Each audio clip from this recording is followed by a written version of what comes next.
जहां जहां बीजेपी की हुकूमत है, जहां जहां बीजेपी की सरकार है, आला ऐलान मैं बोल कर जा रहा हूं, क्योंकि कब तक खामोश रहूंगा, बोलना पड़ेगा मेरे भाइयों।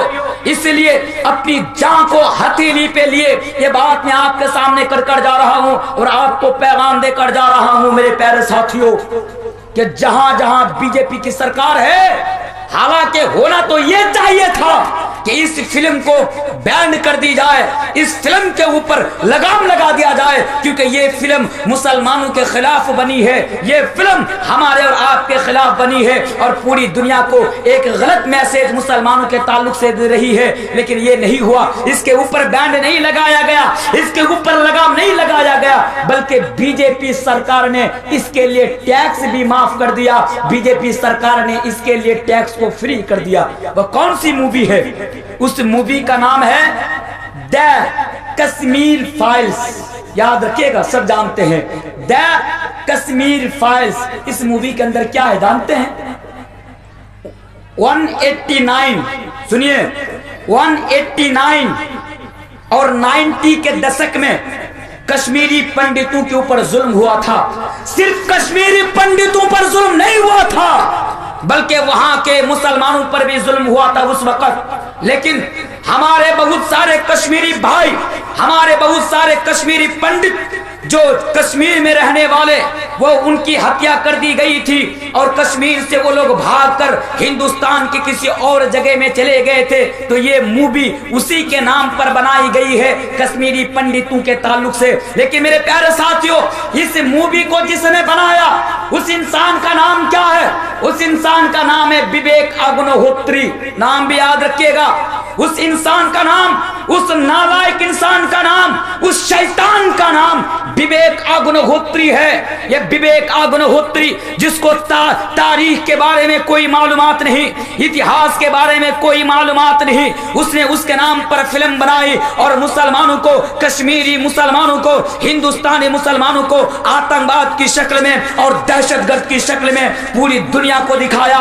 मैंने विवेक अग्निहोत्री से कहा था कि विवेक अग्निहोत्री, अगर तुम इतिहास के बारे में जानते, अगर तुमको तारीख के बारे में मालूमात होती, तो ए विवेक अग्निहोत्री, तुमसे ये काम नहीं होता और तुम इस फिल्म को नहीं बनाते और सिर्फ कश्मीरी पंडितों के ऊपर आधारित इस फिल्म को नहीं करते। लेकिन मेरे प्यारे साथियों, विवेक अग्निहोत्री, उसकी मंशा जाहिर है, उसकी नीयत साफ है कि इस फिल्म के जरिए से सिर्फ वो ये दिखाते हैं कि देखो मुसलमानों ने हिंदू पर कितना जुल्म किया है, देखो मुसलमानों ने कश्मीरी पंडितों पर कितना जुल्म किया है। लेकिन मैंने तब भी कहा था, आज भी मैं आपके जरिए से इस हिंदुस्तान के तमाम हमारे हिंदू भाइयों से कहना चाहता हूं, भारत के मौजूदा सरकार से भी कहना चाहता हूं कि लोगों, अगर वाकई में 189 और 90 के दशक में अगर कश्मीरी पंडितों पर जुल्म हुआ है, तो मैं भी मानता हूं कि जुल्म हुआ है। लेकिन जिन लोगों ने जुल्म किया वो मुसलमान नहीं थे, जिन लोगों ने जुल्म किया वो इस्लाम के मानने वाले नहीं थे।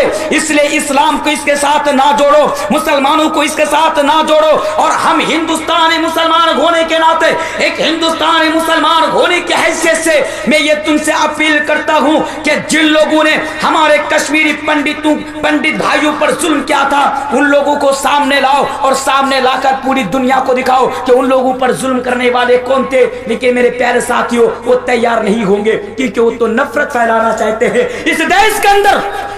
मुसलमानों को 100 करोड़ हमारे सनातनी भाइयों का दुश्मन बनाना चाहते हैं। और मैंने विवेक अग्निहोत्री से यह भी कहा था कि विवेक अग्निहोत्री, अगर तुमने अपनी मां का हलाल दूध पिया है, ऐ विवेक अग्निहोत्री, मैं इस देश का एक अदना सा तालिब इल्म, मैं इस देश का एक अदना सा स्टूडेंट, इस्लामिक स्टूडेंट, मैं तुमसे मुतालबा करता हूं और तुमसे कहता हूं कि सुनो, अगर वाकई तुमने अपनी मां का हलाल दूध पिया है तो सुनो, सिर्फ कश्मीरी पंडितों के ऊपर क्यों आज पूरे भारत के अंदर मुसलमानों की मॉब लिंचिंग हो रही है, इसके ऊपर भी फिल्म बनाकर दिखाओ।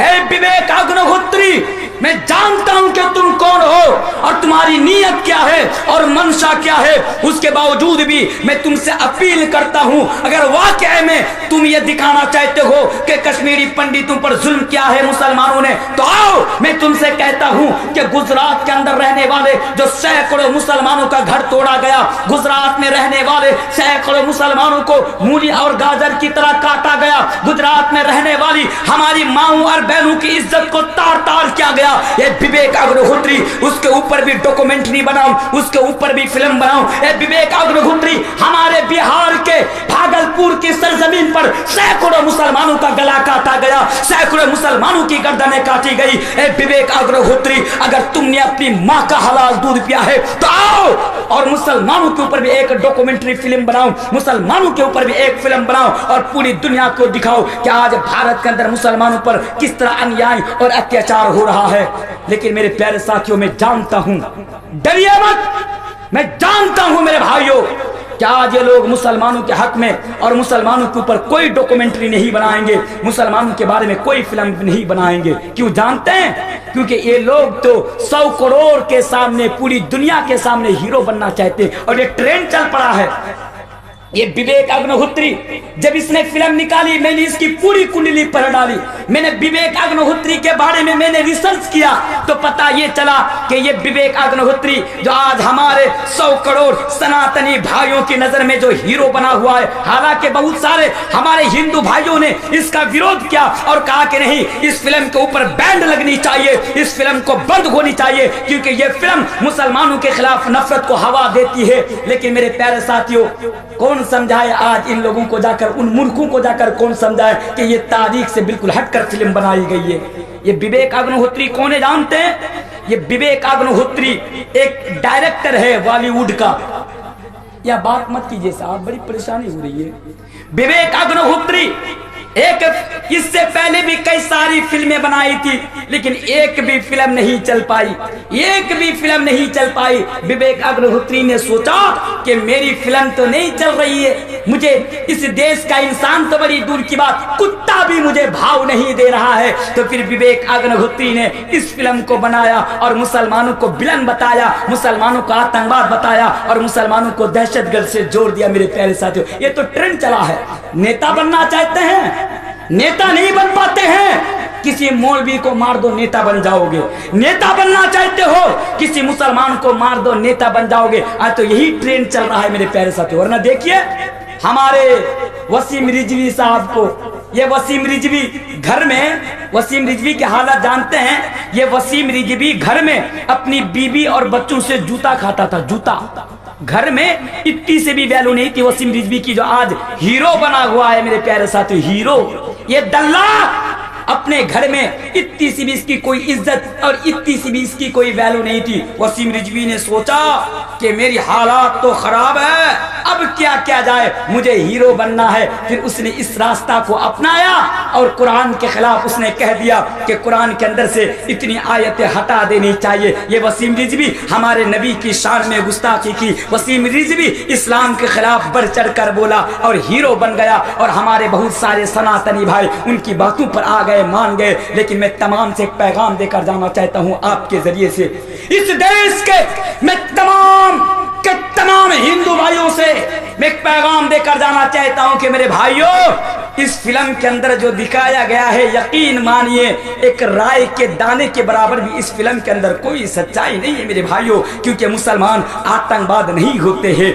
मुसलमान दहशतगर्द नहीं होते हैं, इस्लाम आतंक फैलाने की तालीम नहीं देता है, इस्लाम किसी बेकसूरों पर जुल्म करने की तालीम नहीं देता है मेरे प्यारे साथियों। इसलिए इस बात को समझो, हम तुम्हारे साथ पर से पहले भी भाईचारा के साथ रह रहे थे और आज भी इस देश के मुसलमान हम आप लोगों के साथ भाईचारे के साथ रह सकते हैं, रहना चाहते हैं। इसलिए आप इन भोंडों की बातों पर मत आइए, इन लोगों की फिल्म पर मत आइए। ये लोग तो अपने पेट के चक्कर में और ये लोग तो अपना हीरो बनने के लिए ये सब दिखा रहे हैं मेरे प्यारे साथियों। ये पैगाम आज मैं आपके जरिए से लोगों को देकर जाना चाहता हूं। अब आइए मैं अपने उन्वान की तरफ आपको लेकर आना चाहता हूं, क्योंकि रात बड़ी तेजी के साथ आगे बढ़ रही है। अगर आप देखना चाहते हैं कि द कश्मीर फाइल्स की हकीकत क्या है, मैंने उड़ीसा के अंदर 2-3 दिन पहले आपका 25 तारीख को उड़ीसा के अंदर मेरा प्रोग्राम था, मेरा मजमून इसी टॉपिक के ऊपर था। मैंने एक एक बात को खुल कर और मैंने इतिहास को और तारीख को मैंने खुल कर बयान किया था। यूट्यूब में जाइएगा और आप उस बयान को सुन लीजिएगा मेरे प्यारे साथियों। तो आइए मुसलमान भाइयों, मेरा जो आज का उन्वान है